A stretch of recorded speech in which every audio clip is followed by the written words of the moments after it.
सालों दहाइयाँ हो गए हमें देखते हुए, अचानक रोड पे एक गाड़ी पलट जाती है और कई घरों के चिराग बुझ जाते हैं, कई घर बर्बाद होते हैं। अगर मुझे कोई पूछे तो इस इलाके में रोड एक्सीडेंट को रोकने से ज़्यादा किसी भी सरकार की और कोई बड़ी प्रायोरिटी बनती नहीं है। लेकिन बदकिस्मती ये है कि आती जाती एडमिनिस्ट्रेशन किसी के कान पे जू नहीं रेंगते। मुझे लग रहा है कि इसी हफ्ते 4-5 एक्सीडेंट हो गए और ये एक बड़ा एक्सीडेंट हो गया। किसी के कान पे आपने जू रेंगते देखी? किसी को परेशानी देखी? इंसानी जान को बचाने से बड़ा क्या काम है?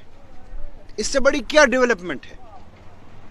लेकिन बदकिस्मती ये है कि हमको उलझा के रख दिया गया है तमाशे दिखाने और मदारी में और झूठी कहानियां गढ़ने में। इसकी तरफ किसी का ख्याल नहीं है। कहां थी ट्रैफिक पुलिस? कहां है बाकी सारी एडमिनिस्ट्रेशन? ज़बानी लफ्जी बयान देने कोई फर्क नहीं पड़ता है। इंतहाई दुख की बात है, इंतहाई सदमे की बात है। गरीब घरों के चिराग बुझ गए। आसपास के इलाका मजदूर लोग सुबह घरों से निकलते हैं काम करने के लिए, उनको पता ही नहीं होता है। तो इससे बड़ी कोई बदकिस्मती ना है। ये लोग गए, इन लोगों की जानें चली गई। क्या गारंटी है कल को नहीं होगा वो एक और, या अभी नहीं होगा? आपने क्या एफर्ट्स लिए? नेशनल हाईवे के कंस्ट्रक्शन का काम चल रहा है, बगैर पूछे चल रहा है। मैं डीडीसी हूं, ठीक है।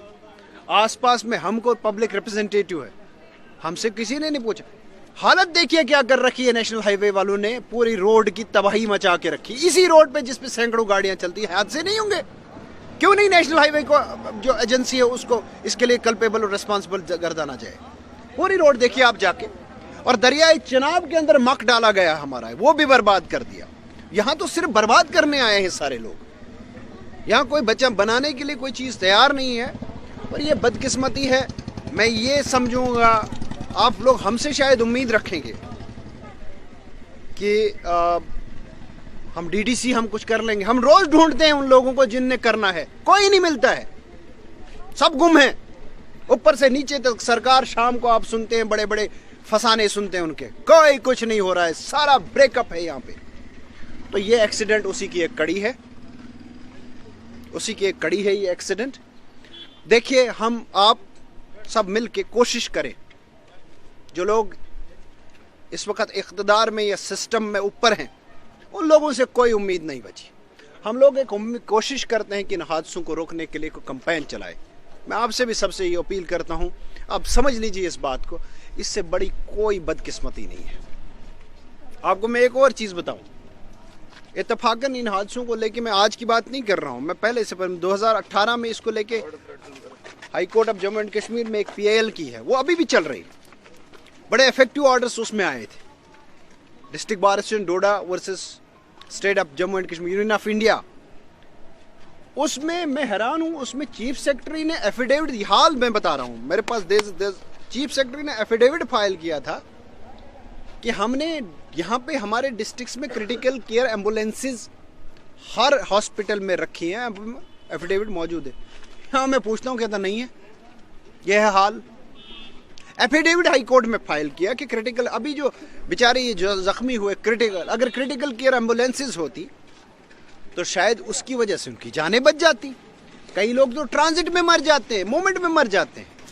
न कोई इंफ्रास्ट्रक्चर है, न किसी को कोई परेशानी, न किसी को कान पे कोई जूं रेंगती है। बदकिस्मती है, ये बहुत बड़ी बदकिस्मती है। मेरे तमाम वो जो इसमें जिनके प्यारे इसमें मरे गए, उनके साथ बेइंतहा हमदर्दी है, दुख है, बेइंतहा दुख है, दिल से दुख है सबके लिए। मेरा रब उनको सब्र दे। लेकिन इस सबसे बड़ी वबा से, वबा तो हमारी ये है, कोविड यहाँ वबा नहीं थी, वबा ये है, ये एक्सीडेंट्स। इस वबा से बचाने के लिए कोई रास्ते निकाले और उनकी अकल पे जो पर्दे पड़े हैं को अकल खुल जाए। इतना बड़ा GMC नाम, लेकिन यहाँ पे फैसिलिटीज आज भी अवेलेबल नहीं है। अभी भी शिफ्ट करना पड़ा, ऊपर से चॉपर भी इतना लेट आया, इसकी क्या करूं?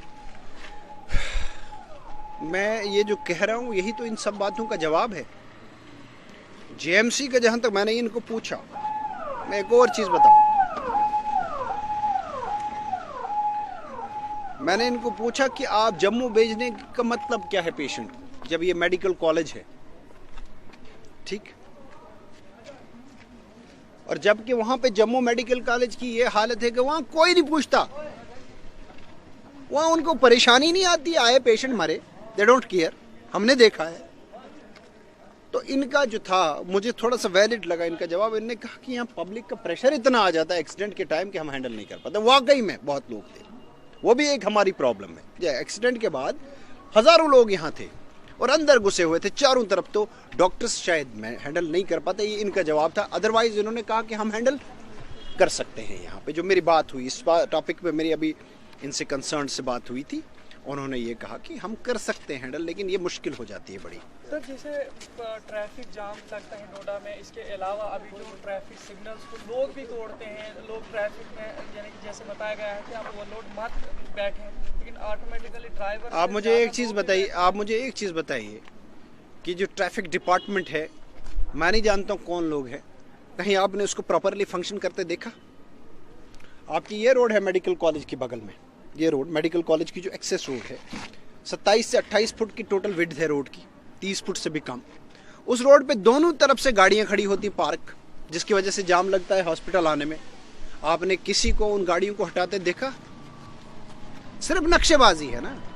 मैंने कहा ना, किसी को परेशानी, प्रायोरिटीज ही नहीं है किसी की सोच में, वो उनके ये है ही नहीं कि हमने जो है लोगों की खिदमत करनी है।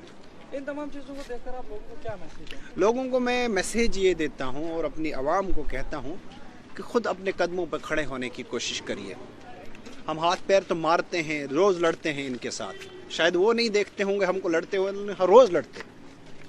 यहाँ हालत ये है, मैं आपको बताता हूँ, किसी दिन और इस पे प्रोग्राम करेंगे, मैं हालत बताता हूँ कि इतना बड़ा ढंडोरा पीट के डीडीसी के इलेक्शंस करवाए, कोई फंड ही नहीं है, कहीं पैसा ही नहीं है, गवर्नमेंट कुछ नहीं दे रही है, कोई रिलीज नहीं आ रही है। जो पहले काम होते थे उसके उलट है सारा, सिर्फ कागजों पे कहानियां हैं। मैं आपको बताता हूं, हालत सुनिए। इस वक्त इनको परेशानी थी एम्बुलेंसेस की, डेड बॉडीज भेजनी थी। मेरे पास एडीएफ का जो पैसा दिया, एरिया डेवलपमेंट फंड का पैसा, मैंने 20 लाख रुपया इनको आज से 6 महीने पहले रिलीज करके दिया कि इसमें 2 एम्बुलेंसेस खरीदिए। आज तक नहीं खरीद सके हैं। मेरा पैसा, मेरे एडीएफ का, इतनी कॉम्पिटेंस है। और अगर आप देखेंगे कि सीएमओ को डायरेक्टर ने क्या लेटर लिखा है, ओहो आप नहीं खरीदना, डायरेक्टर है कोई बैठी हुई जम्मू में, आप नहीं खरीदना भाई, हमने पैसा दिया, हमारा पैसा है। आप एम्बुलेंसेस, अगर वो एम्बुलेंसेस 2 इस वक्त तक खरीद ली होती, वही यही काम आती। इसी जिस बेल्ट के लोग मारे गए उस बेल्ट के लिए रखी थी मैंने वो एम्बुलेंस, अभी तक नहीं खरीद सकेंगे, ये हालत है इनकी।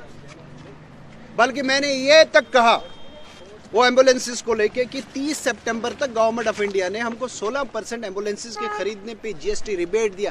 3 महीने एडमिनिस्ट्रेशन को कहा हाँ करेंगे, नहीं खरीद सके। जो पैसा दे के गाड़ियां नहीं, इतने बोटल नेक्स, इतनी हिचेस क्रिएट कर दी गई ऊपर से नीचे तक, कोई